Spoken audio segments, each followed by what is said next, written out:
week on Wednesday night when we had our Lenten dinner and discussion, someone asked a question, and I don't even remember if it was during the group time or during the fellowship time. It might have been during the fellowship, but the question was this: why do Catholic churches have a crucifix, the cross with Jesus nailed to it, while churches like the Methodist Church and other Protestant churches have a cross like ours that is empty?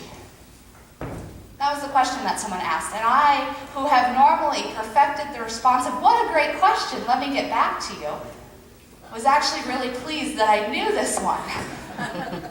And so I offered this explanation, which is that, as we know, the cross is a symbol of our faith. It's what we believe a bit about God. And so when we look at the different kinds of crosses, in the Catholic Church, there's an added emphasis upon Jesus, who has suffered and died and sacrificed on our behalf.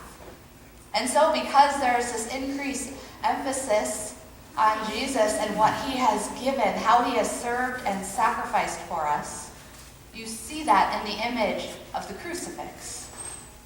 On the other hand, in many Protestant churches, including in the Methodist Church, we have the empty cross, a reminder of resurrection that comes after the crucifixion. We focus on that hope and that new life of resurrection that comes next.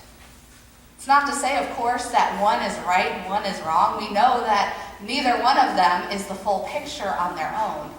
I kind of think of it like a matter of perspectives, of asking someone if the glass is half full or half empty. Their response doesn't change how much water is in the cup. And yet, in some ways, they are both always right. And so it is, too, with these different symbols. The empty cross means nothing. There is no hope of resurrection if Jesus did not die for us. And at the same exact time, the crucifixion on its own is anything but a victorious end without the resurrection that follows. It's a matter of perspectives, which cross becomes the symbol that we focus on. And so I offered this explanation, saying, of course, we need them both. There's not one without the other. But it's just a matter of how we tend to focus our thoughts on God and what God has done. And so the answer satisfied, and there was some follow-up, and then the conversation continued on as conversations do. But the thing is, this happened Wednesday night, and this question had been playing again and again and again in my mind ever since. Because what I realized is that this question made me stop and really consider the cross. It's a symbol of our faith. We don't have to look far to find it.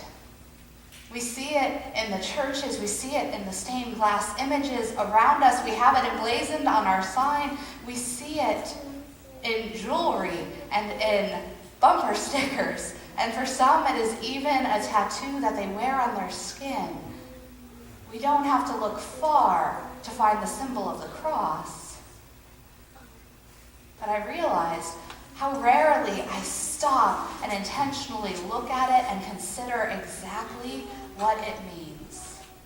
How rarely do I sit in front of it and say and wonder, what does this sign of my faith mean in my faith? I was thinking a lot about this because of that question, but because also of the text, the passage we heard from Mark especially, take up your cross and follow me. And I began to wonder, how is it that I can answer that call when I am so rarely willing to just sit and examine the cross and what it means in our faith? How can I take it up when I so quickly bypass what it means, taking it for granted as a common symbol of our faith? And so I sat with that question, with the answer I gave about why the empty cross, why the crucifix.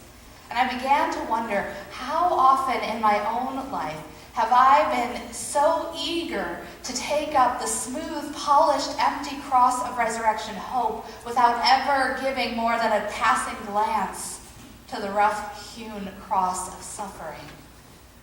How often Have I been ready to bypass the hard work of servanthood and sacrifice so that I could get on to that beautiful cross of hope, of resurrection? And when I hear the story of Jesus teaching this in the gospel and of how Peter challenges him and rebukes him and says, no, you've gotten it wrong. You're the Messiah. That's not what it's about, suffering and death. I wonder how many times have I been like Peter? No, you've gotten it wrong. It doesn't have to be about suffering and servanthood and sacrifice and dying to self. You see, I have a vision for how God's kingdom can come. And the way I see it, it could surely just come with God coming back and doing all kinds of things with this great uncontested victory. And it wouldn't have to cost me a thing. That's this vision that I sometimes hold to, not intentionally, but it sometimes happens. I have this vision of how the kingdom of God could come, and I want to be like Peter, saying, no. It doesn't have to mean that rough-hewn cross of suffering and service, does it? I am eager for the triumph of this cross that I adore, the one that is empty and symbol of hope and resurrection. So when Jesus says to those who are following him, to us still today who follow him, you must take up your cross and follow me, when he suggests that the cross might also be a crucifix, it turns things on their heads. Some 2,000 years later, and we're still trying to right what feels like it's been flipped on its head, because gone is this hope of the Messiah, how we had expected the Messiah to act. Gone is this hope of God's kingdom come in one sure, swift victory. Gone is that image. Now instead, gone is the victory of being a follower of Christ, and now there is the call to servanthood as part of that.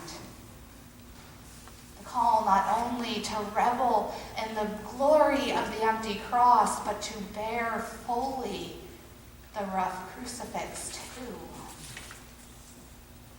We remember at the time of Jesus what the cross stood for. Before it was a symbol of Christian faith, before Christian faith was such a thing, the cross was a symbol of Roman rule and power, of domination. And to die by the cross was to die in a way that was shameful and public and humiliating, that showed that you had been defeated, often a criminal. To die by the cross was no easy thing.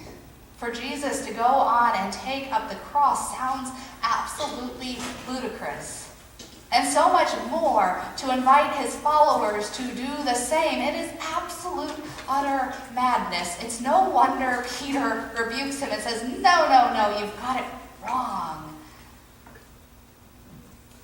But Peter didn't realize, what all those following Jesus didn't realize, what I think some of us still are trying hard to realize, is that somehow Jesus is able to redeem that rough-hewn cross in such a way that it exposes the powers of evil at work in the world. That by facing the cross, going to the cross, Jesus was willing to expose all those forces of evil in the world. He endured the suffering and the shame of it, that others would know what caused it, that it might be able to redeem it and transform it and not simply let it hide. Death's victory would be vanquished by the resurrection. Evil's triumph would be turned on its head by the resurrection. Jesus would expose all those forces of evil for the full when he is raised in resurrection. And we are still trying to make sense of what that means for us. It's not the swift, painless victory that Peter had hoped for. It is not the swift, painless victory that I sometimes, a lot of times, hope for.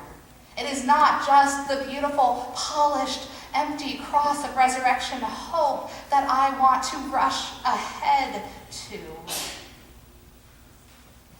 Some 2,000 years later, we're still figuring out how do we hold fast to the crucifix and to the empty cross. And which do we bear? How do we bear them both in the world? Like I said, it's no wonder Peter rebukes Jesus, pulls him aside, and tries to correct him. The thing I wonder about, though, is how many times we do the same. Or I'll just speak for myself and say, how many times do I still do the same? How often am I still trying to pull Jesus aside and get him to do it my way? Because I realize that to bear the cross, to take up the cross and follow Jesus is more than simply adorning ourselves with a beautiful symbol.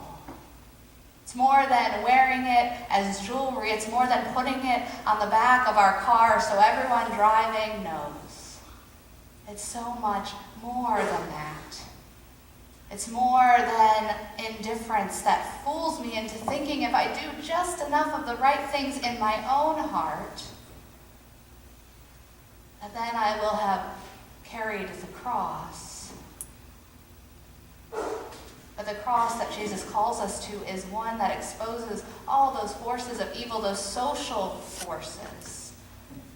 I'm not talking about the suffering that we feel in the course of life from grief when someone we care about dies, or the suffering that comes from a diagnosis. I'm talking about the suffering of social forces, whatever we call them. Because as clear as Jesus is about how we must take up the cross and follow, he is as clear that there are still those forces that stand between us and the ways of God, that stand between us and loving God with our whole self, between loving our neighbor as ourselves.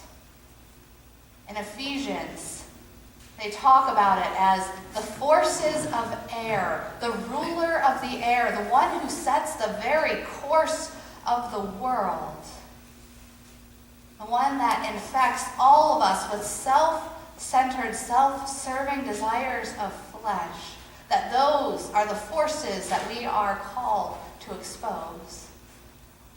And I'll be the first one to say that that is some language we don't tend to use very much. We don't tend to talk about things as forces of air and setting the whole world on its course and infecting us with self-centered living. We don't even do such a good job of calling it by other names. Though we do call it by other names, we might call it sin, we might call it Satan or the devil or human nature. Sometimes we call it by the shape that it takes. Not always the shape of a cross. It takes the shape of homelessness and poverty and hunger and gun violence and discrimination. It takes the shape of mass incarceration. It takes the shape of abuse and inequality. It takes all kinds of shapes.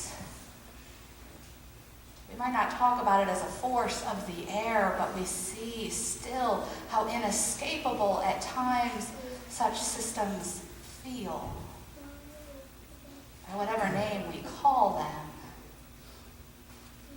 When Jesus calls us to take up the cross and follow, we are called to do so in a way that challenges those forces of evil that are around us.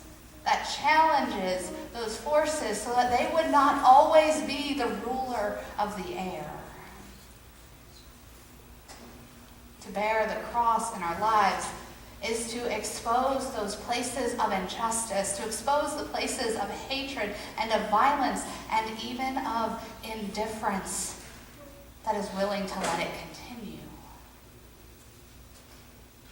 To take up the cross is to live in such a way that we are unrelenting in those small things of evil as we are in the big ones. It is tireless and it is vulnerable and it is heavy and it refuses to skip ahead to the beauty simply of the empty cross. It holds that out as a vision before us, but it cannot skip over the rough-hewn crucifix. Because we don't need crosses on a hill with criminals nailed to them as in the time when Jesus lived for us to know that there are still far too many crucified at the powers of the world.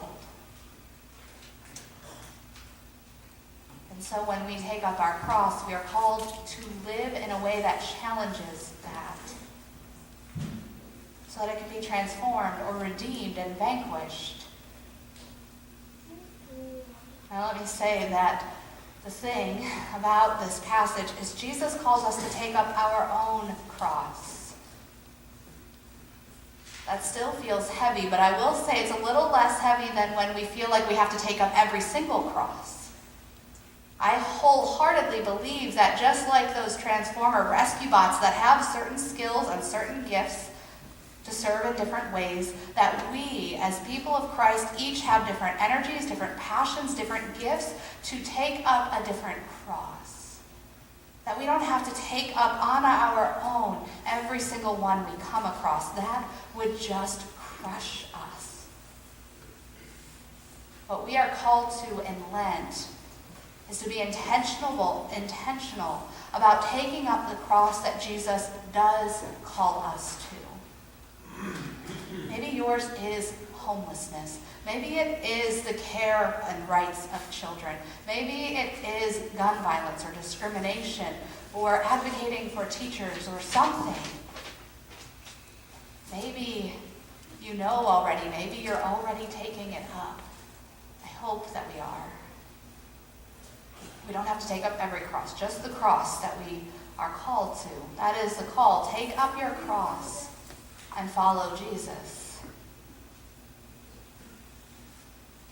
My friends, because I don't want to end on just that, I want to offer us a final story and word of good news.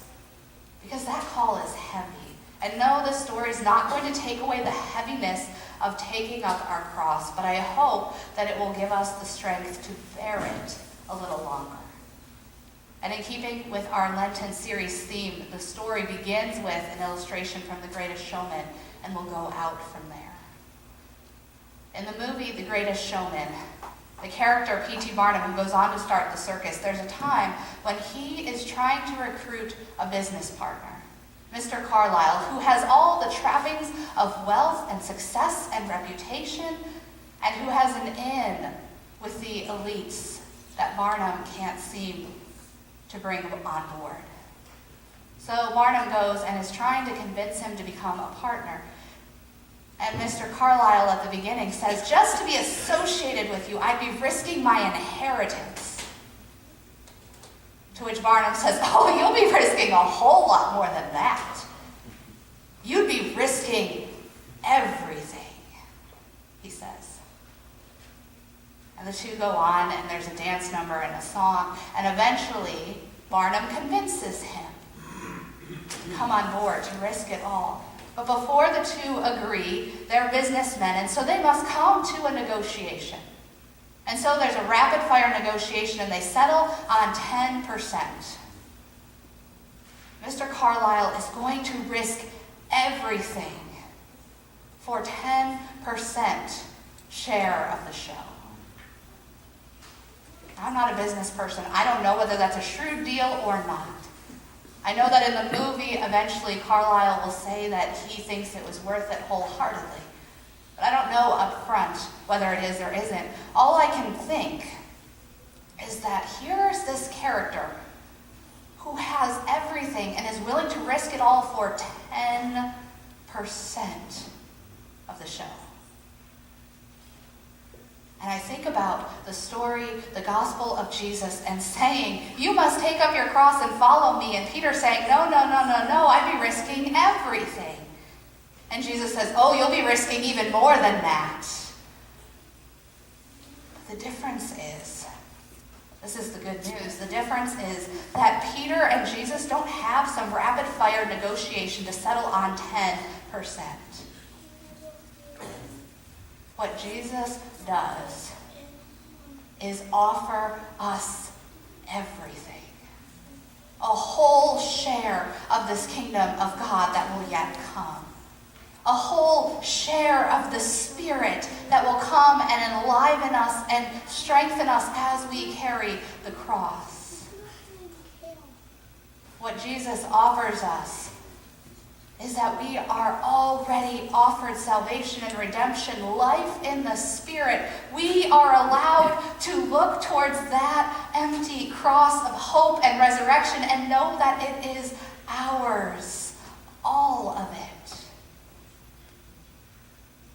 Not just 10%. Friends, I know the call is still heavy. We're still asked to risk the selves that we create, but we are promised a kingdom beyond what we can imagine, life with God beyond what we could dream. So the call may be hard. It may be hard to decide whether we will continue to wear the cross or if we will bear the cross once more. But how good is the promise on the other side? Let the people of God say, amen.